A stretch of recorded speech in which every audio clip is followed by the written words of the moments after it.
Now, many people believe that the resurrection of Jesus is just a fairy story, the stuff of myth and legend. I mean, after all, people just don't rise from the dead, do they? But then again, I guess it would be logical to come to the conclusion that if God created everything, then it would be just a small task to manipulate that creation to make a dead man come back to life, right? If you haven't looked into the resurrection, the evidence behind it, the following 12 men did, but not to confirm it. They set out to disprove and debunk it, and our list includes a world-famous illusionist, a renowned archaeologist, an investigative journalist, an evolutionary biologist, and a Guinness World Record-breaking lawyer. How cool is that? Now, the Christian faith rises or falls on one extraordinary claim, the resurrection of Jesus Christ from the dead. If it happened, it changes everything. If it didn't, the entire Christian faith collapses. And it's for this reason that countless skeptics have attempted to dismantle the resurrection narrative. So here are 12 men who rejected Christianity, each with the intent to debunk the resurrection and disprove it. So let's see how they got on. Okay, first on the list, Gilbert West, a brilliant 18th century poet and scholar. As a student at Oxford, West set out to disprove the resurrection of Jesus as a myth. Instead, his research and the evidence he discovered led him to become a firm believer and convinced him that Christ did rise from the dead. His book, Observations on the History and Evidences of the Resurrection of Jesus Christ, is considered a classic defense of the resurrection. West ended his book with these words: "If Christ had not risen, the apostles and disciples would not have continued to believe in him and could never have become the fearless preachers of the gospel despite the risk of death."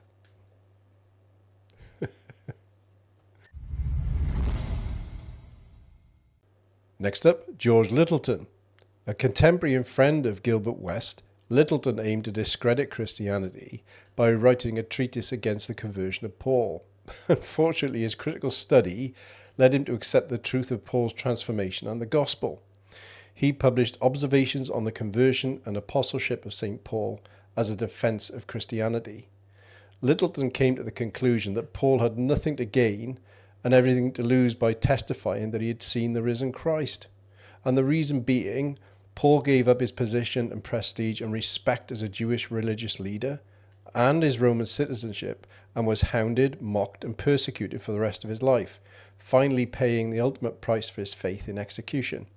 Paul was beheaded rather than renounce his belief in the risen Christ. And next at number 3, Albert Henry Ross, better known as Frank Morrison. Now, I couldn't find a photograph or image for this chap, so if anyone comes across one on Tinternet, please let me know, okay? Now, Ross served in the Royal Flying Corps during World War I and later became a company director of a publishing and printing company. He was deeply influenced by the skepticism of the early 20th century. So skepticism is nothing new, folks. And the intellectual attitude of the times, particularly in Germany, was that the accounts of Jesus' life, death and resurrection were completely inaccurate and unreliable. So he set out to write a book called Jesus, the Last Phase, which was to completely debunk the resurrection. Instead, his investigation converted him to Christianity, and he authored a book called Who Moved the Stone? There we go. It's a powerful apologetic defending the resurrection narrative. Now, Morrison concluded that the only explanation that can satisfy all of the historical facts was that Christ actually physically rose from the dead. The book is still in print, obviously, and it's a brilliant read. Next up is Simon Greenleaf, one of the founders of Harvard Law School and an expert in legal evidence. Now, Greenleaf initially dismissed the Gospels and was determined to expose the myth of the resurrection of Christ once and for all. After being challenged by one of his students to apply his legal principles to the resurrection accounts, Greenleaf effectively took Christ to court and put the resurrection in the dock. On examining the evidence, he was stunned by the credibility of the testimonies and judged the resurrection to be an established fact of history. His book, The Testimony of the Evangelist, became a cornerstone in legal apologetics. One of Greenleaf's points, and a recurring theme in everyone who has ever investigated the resurrection, is the realization that nothing but the resurrection itself can explain the dramatic change in the disciples and their willingness to suffer and die for their testimony. And next, at number 5, one of my personal favourites, Sir William Mitchell Ramsay. Sir William was a respected archaeologist and historian from Scotland. He was educated at the University of Aberdeen and also Oxford. He believed that the Bible was of no historical value and largely fairy tales. Where have we heard that before? Now, Ramsay intended to disprove the reliability of Luke, the author of the Gospel account of Jesus' life, and also the book of Acts. Now, he believed these were fairy tales written hundreds of years after the event. His research findings, after an extensive research journey across Asia Minor in 1881, actually confirmed the historical accuracy of the texts. He published his book, St. Paul the Traveller and the Roman Citizen, in 1896, which caused absolute outrage amongst his peers because it was the exact opposite result of what they expected Ramsay to produce. For 20 years, he authored book after book filled with additional evidence of the minute truthfulness of the New Testament, and not one of these books has ever been refuted. In fact, no archaeological evidence has ever refuted any Bible account, ever, and each new discovery supports the scriptural historical accounts. Ramsay concluded that the writings of Luke were absolutely dead-on accurate in respect of historical reliability, and the gospel accounts were written early, within some 30 years of the cross, rather than hundreds of years after the events. Next on the list at number 6 is Viggo Olsen. A brilliant surgeon and also an atheist, Olsen set out to prove his Christian fiancée wrong after her parents challenged him to examine the evidence for Christianity for himself. Just like a surgeon incises a chest, I was going to slash into the Bible and dissect out all the embarrassing scientific mistakes, he said. And that's when he ran into problems. A highly educated guy, brilliant surgeon, but he became willing to admit that the evidence that supports the resurrection is so overwhelming, it really does demand a verdict. And after a long examination of the evidence, Olsen became a Christian and later became a medical missionary in Bangladesh. And next on the list we have Richard Lumsden, a biologist and former dean of Tulane University's graduate school. Lumsden was a staunch evolutionist and fully paid up card-carrying atheist. Science was his faith, and he fully, totally, completely believed in Darwinian evolution. He took great pleasure in ridiculing Christians and their beliefs, until, that is, one of his female students approached him after a class and asked a few sincere questions she wasn't clear on, like, how did life arise? And isn't DNA too complex to form by chance? And why are there gaps in the fossil record? Well, Lumsden gave her standard answers to her questions, but something made him very uneasy. He was intellectually overwhelmed by the evidence for design in nature, and he eventually came to the conclusion that he must reject Darwinism. He later gave his life to Christ and was promptly ejected from the science faculty because of his conversion. So much for diversity, equity and inclusion, eh? But he was invited to the Institute for Creation Research to direct their biology department. Richard Lumsden found a new joy that made his lectures sparkle, and he loved to demonstrate design in the cell that couldn't have arisen through Darwinian processes. And at number 8, Andre Cole, a world-renowned magician and illusionist, and named Inventor of the Decade by the International Magician Society. Cole spent 20 years performing live in over 40 countries right around the world and had a reputation for investigating psychic phenomena and mysteries. Now, at the age of 25, he was challenged to examine the miracles of Christ from a magician's point of view. So Andre sought to expose the miracles as frauds and magic tricks. Yet again, his investigation into Jesus' miracles and resurrections absolutely stunned him. The evidence for Jesus really performing miracles of healing was quite compelling for him. And according to Professor Craig Keener, one of the leading academic investigators on supernatural miracles, most historical scholars today, regardless of their worldview, do accept that Jesus drew crowds who believe that he performed cures and miracles. And unable to explain the accounts away, Andre became a Christian and used his career to share the gospel all around the world. Now, this list really wouldn't be complete without this guy at number 9, C.S. Lewis. Born in Belfast, Northern Ireland, Lewis was raised in a religious family but lost his mother at age 9. He became very disillusioned with religion during his teenage years, especially after experiencing the suffering and the horrors of World War I, in which he served as a soldier. By his late teens and early 20s, Lewis identified as an atheist, heavily influenced by rationalism and materialism. He studied at Oxford University and later became a tutor and fellow at Magdalen College, specialising in literature and philosophy. Despite his atheism, Lewis was drawn to myth, imagination and beauty. He developed close friendships with Christian intellectuals including Tolkien and Hugo Dyson, who challenged his beliefs and introduced him to a more reasoned and imaginative view of Christianity. In 1931, after a long nighttime conversation with Tolkien and Dyson, he accepted Jesus Christ as the Son of God. Lewis described this as being dragged kicking and screaming into the kingdom of God. His conversion was gradual, intellectual, and deeply personal.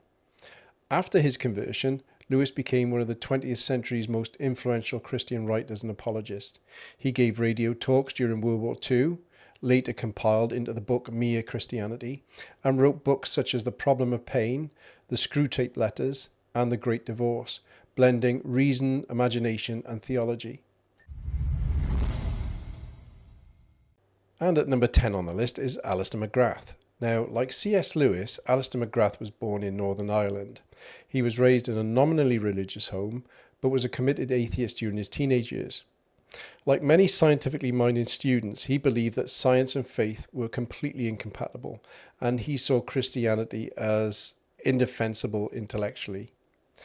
McGrath excelled academically and won a scholarship to Oxford University, where he studied chemistry and molecular biophysics. During his time at Oxford, though, McGrath began to question his atheism, especially its lack of depth regarding meaning and morality.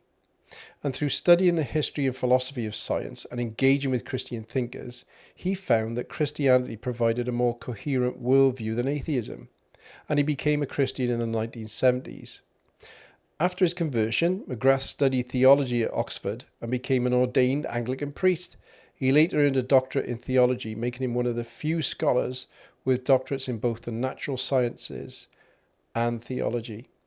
McGrath has become one of the most respected contemporary Christian apologists, and he has written extensively on theology, science, and the relationship between faith and reason.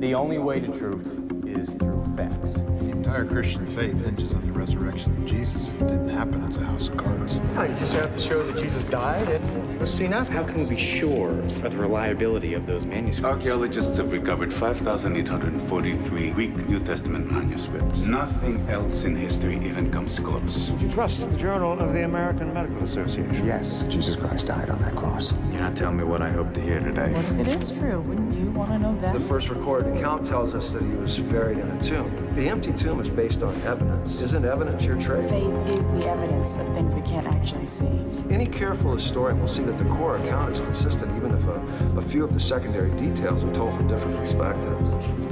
500 separate people saw Jesus at the same time. That would be an even bigger miracle than the resurrection itself. The disciples reported what People actually with happened. zero motivation to lie. When is enough evidence enough evidence? I felt something that is maybe more real than anything I've ever felt in my life. This is not a condition anyone can. Still takes a leap of faith. But why would he do it? It's really very simple. Love. So that clip was a scene from the movie The Case for Christ.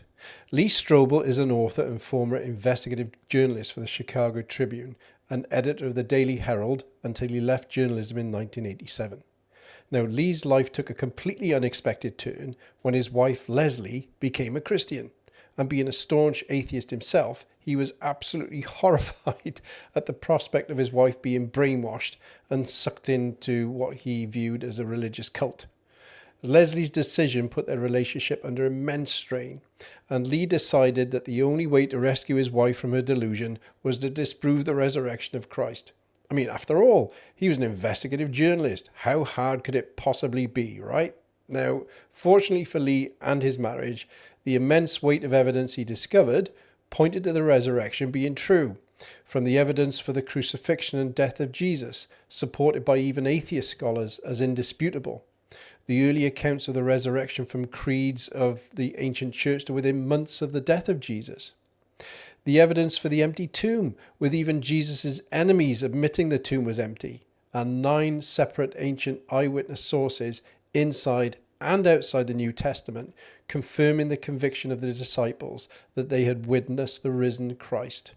This all convinced him that the resurrection account was true. Lee found the massive evidence too convincing to ignore. He became a Christian and is now a prolific author. His story and book, The Case for Christ, was made into a movie of the same name and released in 2017. And it tells the story of Lee, an atheist reporter who tries to disprove the resurrection and show Christianity to be a baseless religious cult, but ends up becoming a Christian.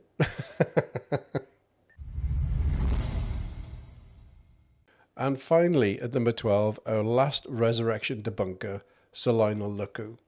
One of the most fascinating cases for the resurrections comes from Sir Lionel, a world-renowned defence lawyer who holds the Guinness World Record for 245 consecutive murder case acquittals. As a skeptic, he decided to apply legal reasoning to the resurrection of Jesus. So this is what he found. Number 1, firstly, there were multiple eyewitness accounts, and this always strengthens a case. And the testimonies from the witnesses who claim to have seen Jesus alive could have been disputed and disproven by anyone living in Jerusalem at the time. Number 2, the empty tomb. This is a fact no one disputed. Even Jesus' enemies never denied the tomb was empty. They just tried to explain it away. And when both hostile and friendly sources agree on a fact, the tomb was empty, it strengthens its credibility. Number 3, the first witnesses were women. Now, in first century Jewish and Roman culture, a woman's testimony was not considered reliable at all. So if this story were made up, it would have been a lot smarter to list men as the first witnesses of the resurrection for credibility. Number 4, enemies of Jesus became his followers. Now, 2 of the biggest skeptics and enemies of Christianity became believers after seeing Jesus alive. James, Jesus' brother, who didn't believe in Jesus during his ministry, but became the leader of the Jerusalem church and was later killed for his faith. And Paul, formerly Saul of Tarsus, a fierce persecutor of Christians, but after claiming to encounter the risen Jesus, he became Christianity's greatest missionary, endured intense persecution, and was eventually executed for his faith rather than deny it. So what could cause such a dramatic transformation in these men? I mean, they must have seen something that caused them to believe that Jesus physically rose from the dead. Number 5, the explosion of Christianity against all odds. Christianity spread rapidly in the very city where Jesus was crucified, a place where people could have easily disproven the resurrection. The Romans and Jewish leaders tried to crush it, yet it thrived. It grew without military power, wealth, or political influence, only through the testimony of ordinary people, and eventually became the religion of the Roman Empire. If the resurrection were a lie, why didn't it collapse under severe persecution? So, Sir Lionel's final verdict? Well, after examining all the evidence, Sir Lionel Luckhoo became a Christian and dedicated his life to sharing the gospel message. His conclusion was, and I quote, "The evidence for the resurrection of Jesus Christ is so overwhelming that it compels acceptance by proof which leaves absolutely no room for doubt." So these brilliant minds from diverse fields challenged the central claim of Christianity, that Jesus Christ died on the cross, was buried, and physically rose again on the 3rd day. And they all found it to be true. If it's not true, Christianity is false. But if it is true, it means life has eternal meaning. Jesus is Lord, and every soul will one day stand before him. Eternal implications of heaven and hell deserve more than casual dismissal. At very least, they deserve honest inquiry. C.S. Lewis once said, "Christianity, if false, is of no importance, and if true, of infinite importance." So here's a challenge for you. Don't take my word for it. Investigate the resurrection, sift all the evidence for yourself, and see what you find. You see, eternity hangs in the balance, not just for scholars or skeptics, but also for me, but especially for you. One thing's for certain, if you come to the same conclusion that I did, your life will never be the same again. It's been great to have your company. If you're watching the video, please like and subscribe. Give us a big thumbs up and let us know what you think in the comments below. If you're listening in at Radio Heaven, email hello@radioheaven.co. Okay? Thank you for watching. We'll see you next time.